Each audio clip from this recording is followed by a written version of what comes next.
Welcome to SCOTUScast, a project of the Federalist Society for Law and Public Policy Studies. Our contributors join us from around the country to bring you expert commentary on U.S. Supreme Court cases as they are argued and decisions are issued. The Federalist Society takes no position on particular legal or public policy issues. All expressions of opinion are those of the speaker.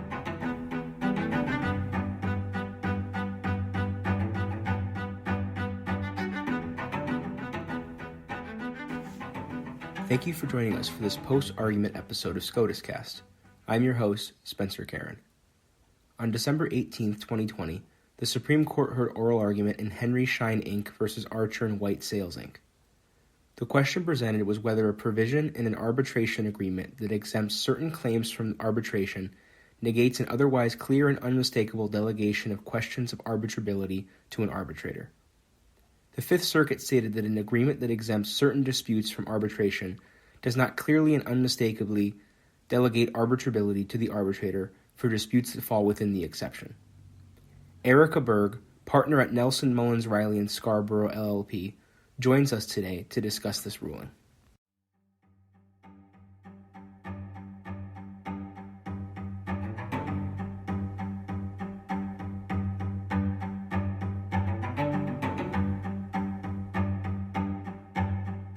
It's a pleasure to be with everyone today to talk about arbitration, and more particularly the apparently hot-button issue from the Supreme Court's perspective: who decides whether a particular legal claim is subject to arbitration, the court, or an arbitrator. This is also known as arbitrability, and the question is usually framed as whether the parties delegated to arbitration the question of arbitrability. So you hear me use those terms, delegation and arbitrability, throughout. The Supreme Court held oral argument in Henry Schein Inc. versus Archer & White Sales Inc. on Tuesday, December 8, 2020. This was the case's second appearance before the court, with oral argument by the same attorneys playing out about 2 years and 6 weeks from their first round with the justices. This case made its reappearance following the Fifth Circuit's decision on the question asked by the Supreme Court in an opinion written by Justice Kavanaugh on remand: whether the contract at issue in this case, in fact, delegated the arbitrability question to an arbitrator. Well, I thought about just preparing a dramatic reading of Judge Patrick Higginbotham's opinion for the Fifth Circuit because it presents the factual and procedural background thoroughly. I'll endeavor to give you how this case has been tied up for the last 8 years without proceeding on the merits because of a parenthetical in the arbitration agreement. That's a point that has not been lost on many commentators over the years. If this is something that interests you, I highly recommend first the opinion, Judge Higginbotham's opinion, for clarity in an otherwise unfathomable commercial litigation saga over an arbitration clause. That's at 935 F. 3rd 274. Archer & White is a family-owned dental equipment distributor. It sued Henry Schein Inc. and certain subsidiary corporations that manufacture dental equipment for anti-competitive conduct, bringing claims under federal and state antitrust law. So then how do you ask, how could this be subject to arbitration? Well, Archer & White had signed a dealer agreement with one of Henry Schein's predecessors, Pelton and Crane. That dealer agreement has an arbitration clause, and that arbitration clause provides, quote, "This agreement shall be governed by the laws of the state of North Carolina. Any dispute arising under or related to this agreement, except for actions seeking injunctive relief and disputes related to trademarks, trade secrets, or other intellectual property of Pelton and Crane, close paren, shall be resolved by binding arbitration in accordance with the arbitration rules of the American Arbitration Association, AAA. The place of arbitration shall be in Charlotte, North Carolina." Only the middle sentence is at issue, 48 words, one sentence, and 2 trips to the Supreme Court. If that is not a warning to all who draft arbitration clauses, then I'm not really sure what would be. Archer & White sued in 2012, and Henry Schein moved to compel arbitration. The magistrate judge recommended granting the motion, finding that it was plausible that the parties agreed to delegate the question of arbitrability to the arbitrator in the first instance. And thus, the magistrate judge said the dispute over whether the antitrust claim seeking injunctive relief should be decided in arbitration instead of court should itself be decided in arbitration. I know I just read you the clause. Do you remember the bit about delegation? Of course not, because the words delegation or arbitrability do not appear in the clause at all. Instead, the key words that gave breath to the magistrate judge's opinion were any dispute, except for, and, quote, in accordance with the arbitration rules of the American Arbitration Association. The magistrate judge reasoned that any disputes included any disputes over the question of whether a dispute was subject to arbitration. Henry Schein wanted the question of whether the antitrust claims were arbitrable to be decided in arbitration. That's obvious. And we know that they wanted that, and we can guess why. I expect most of you know where I'm going. It's because arbitrators are known to be most likely to find a claim arbitrable. I want to affirm as an arbitrator myself that is not necessarily true, but I've run across as an advocate many an arbitrator who thinks exactly that way. Once they have a case, they will not let it go. So if Henry Schein wanted to take advantage of a number of the aspects of arbitration, which there are many that are favorable, the best way to secure that likelihood was to get an arbitrator to decide arbitrability in the first place. Going back to the clause, the analysis begins, as always, with the concept that saying, quote, any disputes, end quote, is the broadest type of agreement to arbitrate. And then comes the except for, which is called a carve out from the broad agreement to arbitrate. It pulls only those types of claims mentioned from the default of arbitration. And here, the one that was at issue was the claims for injunctive relief. And then there's the reference to the American Arbitration Association, or AAA rules. And I'll note that in the argument, Justice Kavanaugh refers to it as the AAA, which is not commonly heard most places. I think people will know what you talk about if you talk about the AAA. That reference to the AAA rules is called an incorporation clause. And it has significant meaning because under Rule 7A of the AAA rules, arbitrators have the right to decide their own jurisdiction, including arbitrability. So if the AAA rules are incorporated, as the Fifth Circuit held, then by definition, it would be assumed that the arbitrator or panel of arbitrators would decide arbitrability, as Henry Schein wanted.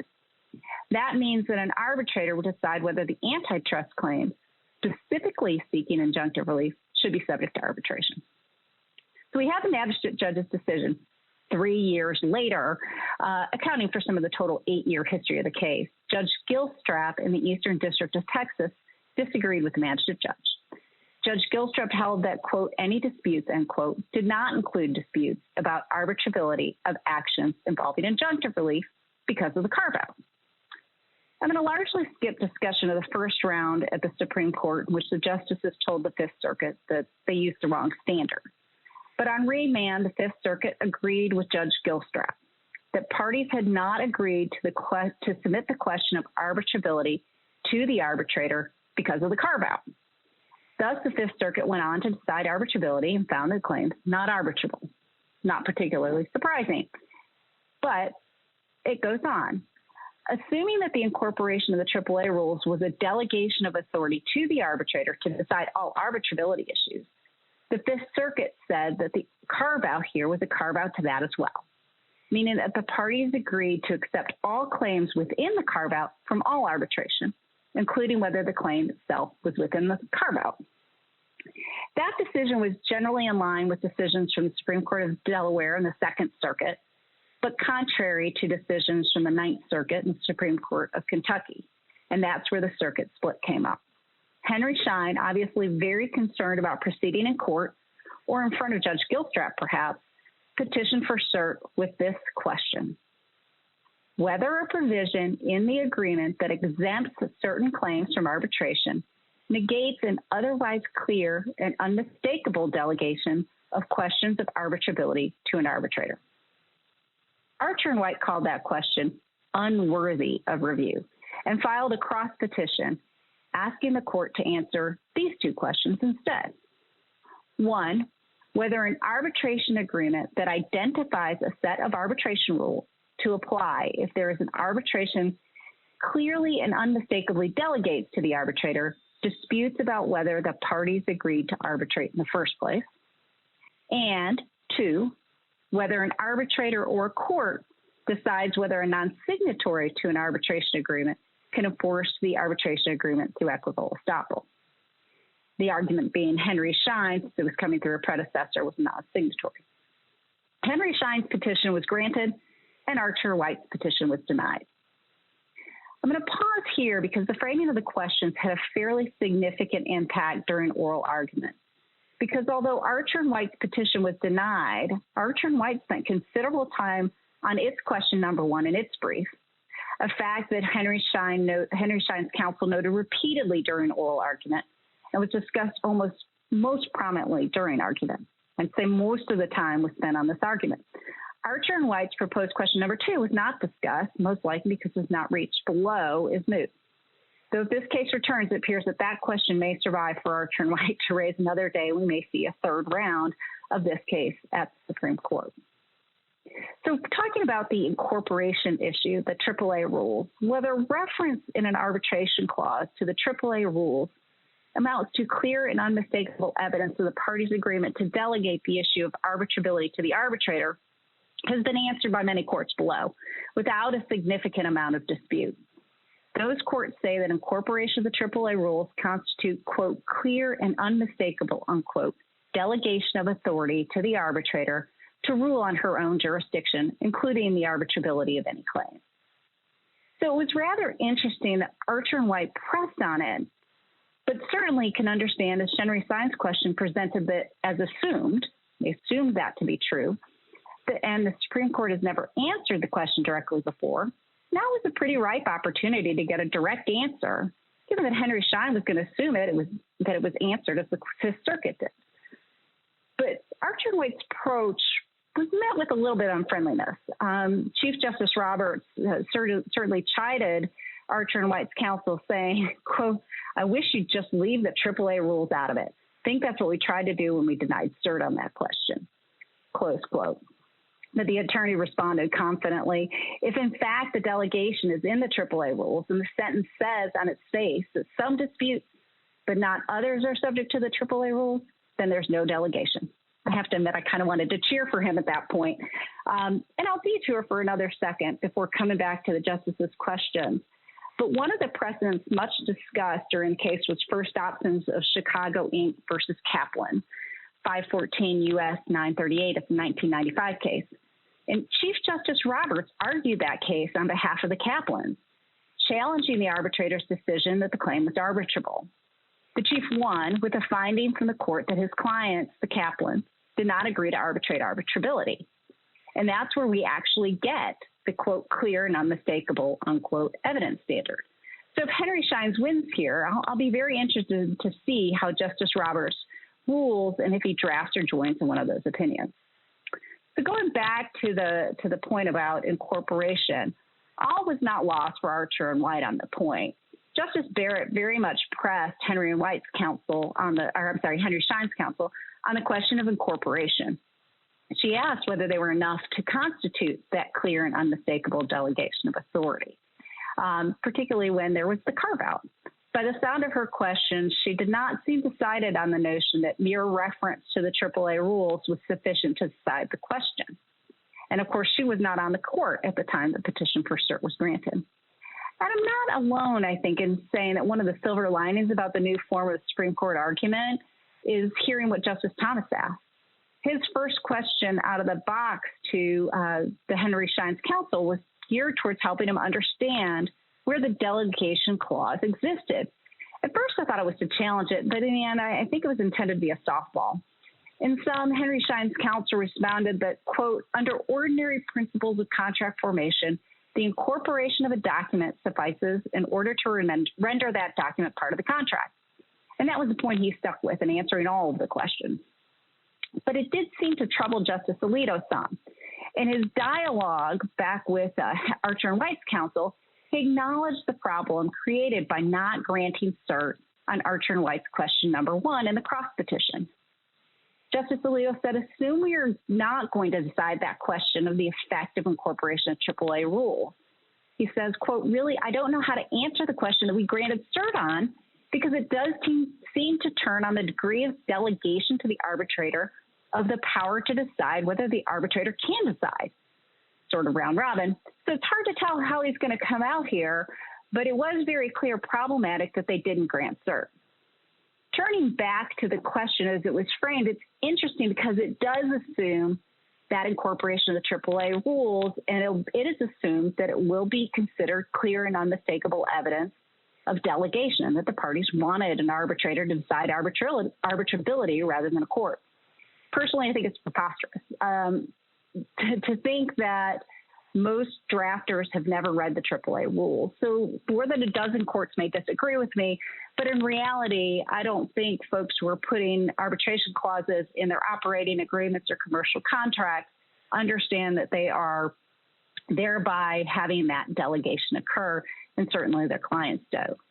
So I think that this will be a wake-up call, certainly, if we find that the court says it is unmistakable and clear. So contrary to what the justices in Henry Schein think, I think it's a little absurd. And I was silently cheering for Archer and White's counsel to make some inroads there. But that put me in odd company with the plaintiff's bar. So that was very much the amicus point, is that employees should not be subject to that situation. So looking at this, I think that the question there likely will remain unanswered. Given the number of times that the court used the word assume during argument, which was a lot, I don't think that the court is going to reach it. I think that the court is likely to find some way to craftily work around that.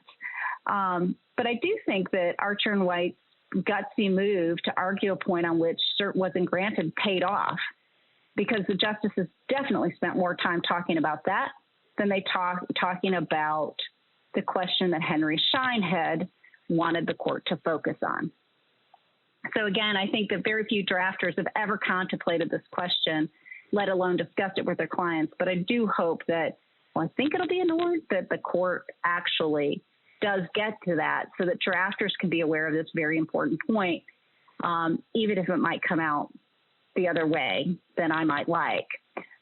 So I may have misled you a little bit on pausing, because it really was the primary point of oral argument. The secondary theme was actually the one that Henry Schein wanted to talk about all along.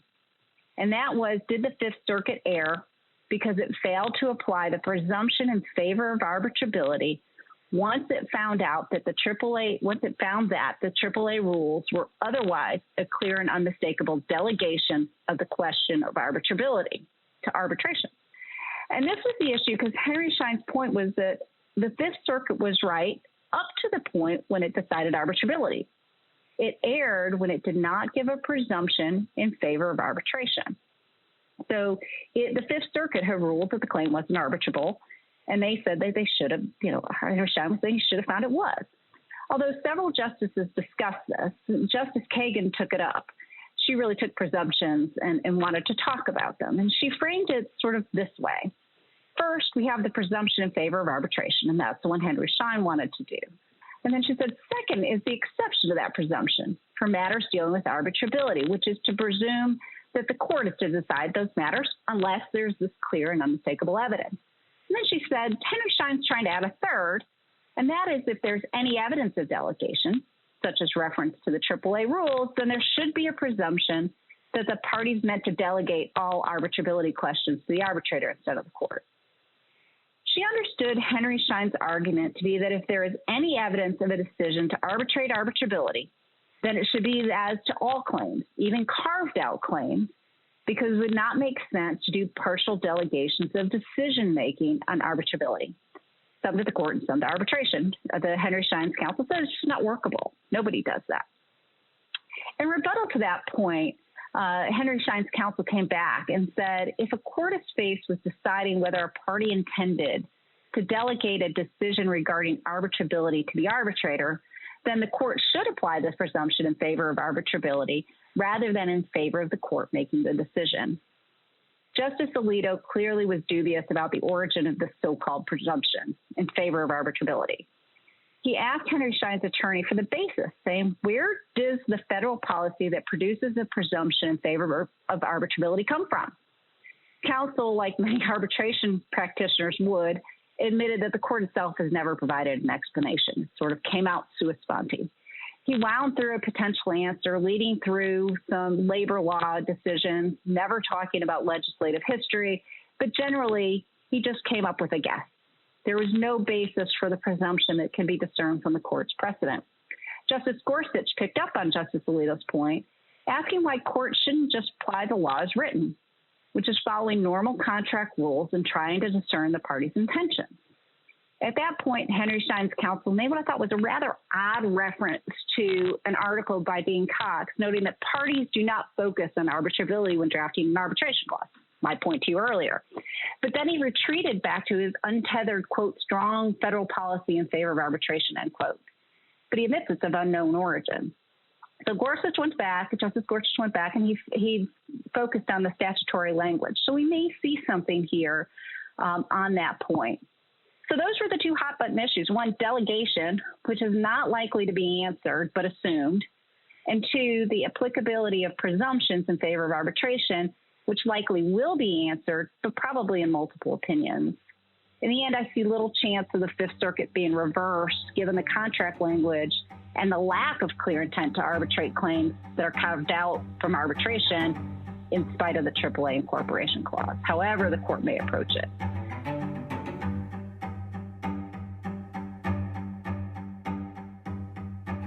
Thank you for listening to this episode of SCOTUScast.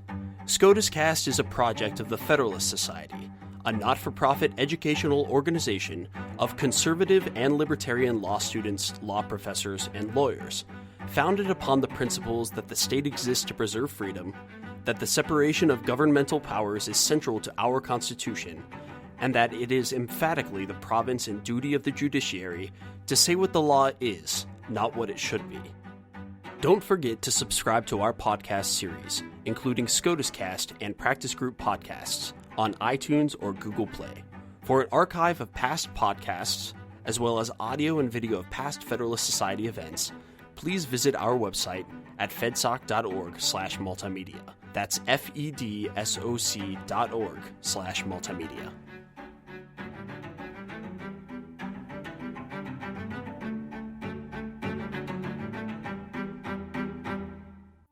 This has been a FedSoc audio production.